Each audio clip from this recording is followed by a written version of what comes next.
Construction பண்ணுற செங்கல் எப்படி தயாரிக்கிறாங்கிறத இந்த வீடியோவில் பார்க்கலாம். ஒரு லேபர் வந்து அந்த களிமண் செம்மண் கலந்த ஒரு கலவையை பாக்ஸ் மூலமாக அடித்து அதை ரிமூவ் பண்ணி எடுக்கிறாரு. அதுக்கப்புறம் பார்த்தீங்கன்னா இந்த செங்கலை ஒரு 1 மந்த் இதில் வந்து இருக்கிற மாதிரி ட்ரை பண்ணி எடுப்பார். இதில் பார்த்தீங்கன்னா ஓவரால் ஒரு 50,000 பிளாக் இருக்கும். அடுத்த ப்ராசஸ் பார்த்தீங்கன்னா இது வந்து ஒரு சூளையாக கன்வெர்ட் பண்ணிடுவாங்க. அதை அடுக்க ஆரம்பிச்சிருவாங்க.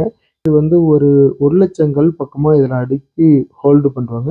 அந்த கல் அடுக்கும்போது பார்த்தீங்கன்னா கல்லுக்கு பார்த்தீங்கன்னா ஒரு கட்டை மாதிரி வச்சு ஃபிட் பண்ணிடுவாங்க. ஃபைனலாக இது அடுக்குனதுக்கப்புறம் இந்த மாதிரி விறகு வச்சு நல்லா எரி விடுவாங்க. அது எரி விட்டதுக்கப்புறம் எல்லாத்தையும் க்ளோஸ் பண்ணிடுவாங்க. க்ளோஸ் பண்ணாங்கன்னா இந்த மாதிரி வந்து 1 வீக் வந்து ஹோல்டு பண்ணணும். அப்போ தான் வந்து அது பர்ஃபெக்டாக நல்லா வேகும். இல்லைன்னா நமக்கு ரொம்ப ட்ரையாக கிடைக்கும்.